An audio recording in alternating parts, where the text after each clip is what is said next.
Here we have chapter 3, grade 12, yoga and lifestyle. You can see here subtopics are listed below. Asana and preventive measures, obesity, procedure benefits, and we can see contraindication and different asanas listed here. Second is diabetes, then asthma, hypertension, then back pain. Asanas as preventive measures. The World Health Organization has defined health as a state of complete physical, mental, and social well being, and not merely an absence of disease or infirmity. It is obvious that yoga fulfills the set criteria for a system of health care and improve the health of people. Asana gives stability and comfort and as well as preventive measures. Number 1, blood circulation becomes normal, respiratory organs becomes efficient, bones and muscles become strong, the immune system is strengthened, the efficiency of the excretory system enhances. According to Patanjali Sutras, lays the foundation for a healthy lifestyle or healthy life. The mind is the root of most physical problems, and yoga is the guidelines for healthy living.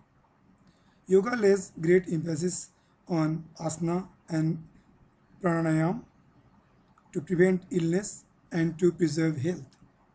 A regular routine of physical exercises from a young age has been shown to be a preventive value in many medical disorders like coronary, respiratory, and orthopedic problems.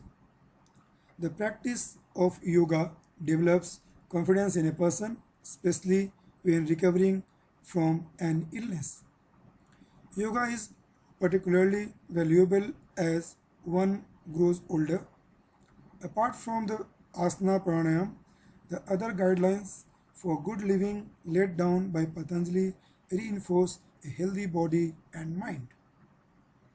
Next subtopic is obesity. Obesity and overweight are defined as abnormal or excessive fat accumulation that presents a risk of health. Overweight and obesity are major risk factors for a number of chronic diseases, including diabetes, cardiovascular disease, and cancer. A crude population measure of obesity is the body mass index, BMI, a person's weight in kilogram divided by the square of his or her height in meters. A person with a BMI of 30 or more is generally considered obese. Just for your quick understanding, you can see the causes of obesity shown here. On the right side, you can see the risk-related obesity. Causes you can see eating, pregnancy, environment, psychological factor, medication, lack of exercise, or family history. Risk-related obesity, diabetes, heart disease, GERD like acid reflux, high blood pressure, cancer, sleep apnea like lack of sleep. Once we move further, we have different asanas, procedure, benefits, and its contraindication. We'll start with Vajrasana procedure. Sit on the floor, fold your both the legs, place your feet under the hips. Both heels are protruding towards inner side. Keep your spine and head erect with closed eyes. Your knees should be touching each other. Keep your right palm on right knee and left palm on left knee. Inhale and exhale slowly as normal breathing. When you breathe out, try to assume that your all disorders are coming out from your nostril. In the beginning, try to practice Vajrasana for 5 minutes after lunch or dinner. Just in the short, we can say this word Vajra is a Sanskrit word which means thunderbolt or diamond, and the daily practice of this asana makes person sturdy and vigorous. Benefits of Vajrasana: cure indigestion, acidity and constipation, beneficial in urinary problem, helps to reduce obesity, gives strength to the thigh muscles, useful for arthritis patient, relieving pain in the knees. Contraindications: a person suffering from joint pain should avoid this asana. People who have any spinal column alignments, especially on the lower vertebra, should not attempt this pose. If suffering from hernia, intestinal ulcers, and other diseases of the small and large intestine, should practice under expert guidance and advice. Hastasana procedure.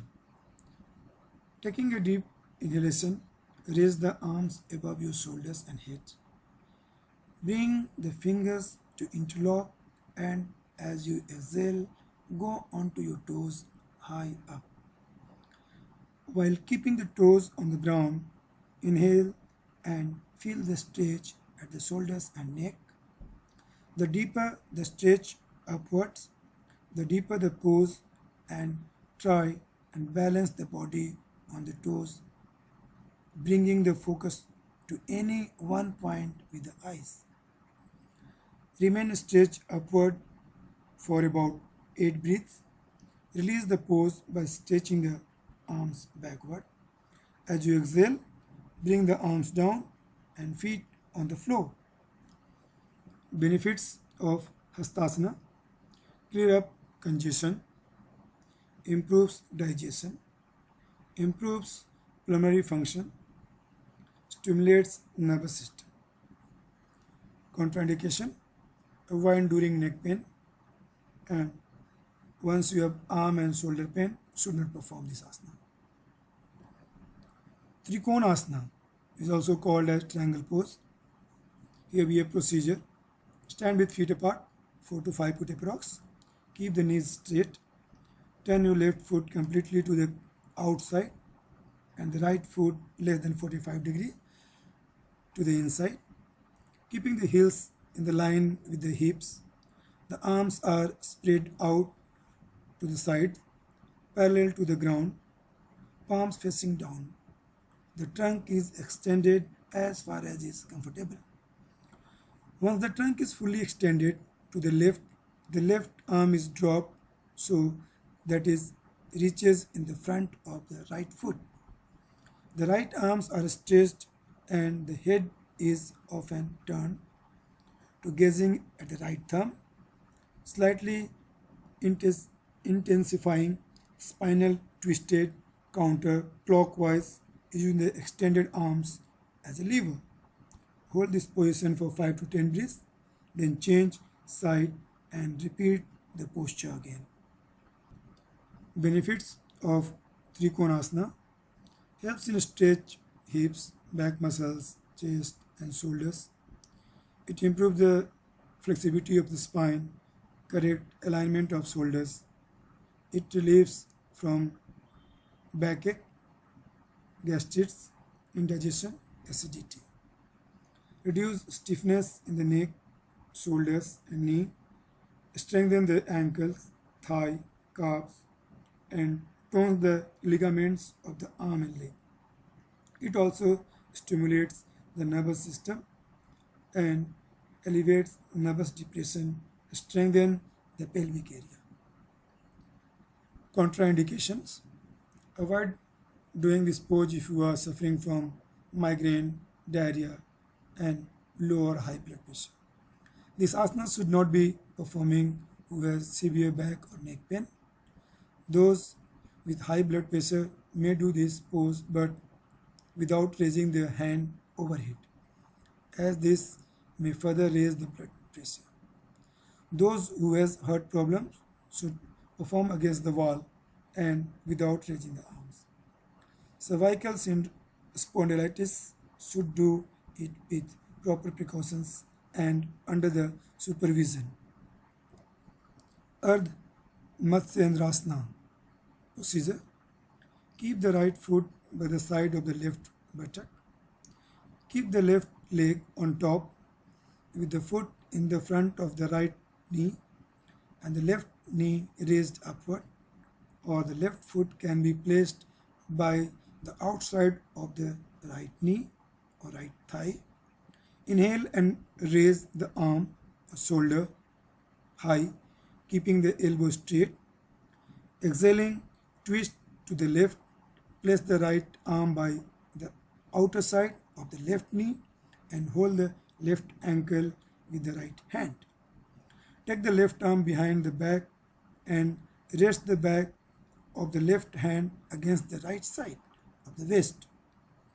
The final position of each stage should be held while breathing naturally. Hold the position for 5 breaths or as long as comfortable for you. Take a deep breath and relax and practice on both sides. Here we have benefits of Ardha Matsyendrasana. It increases the elasticity of the spine and tone the spinal nerve, stretches the muscles, loosens the hip joints, relieving stiffness, helps to get relief in stiffness of vertebra, regulates the secretion of digestive juices useful for different digestive disorders. It helps to strengthen the constipation, indigestion, urinary tract disorder and menstruational disorder. Help to fight with diabetes. Contraindications. People with heart, abdominal, spinal or vertebral surgeries or brain surgeries are not supposed to practice. People with peptic ulcer or hernia should be taken care. Should not be practiced during pregnancy and menstruation. Must be avoided by people with severe spinal problems or injuries.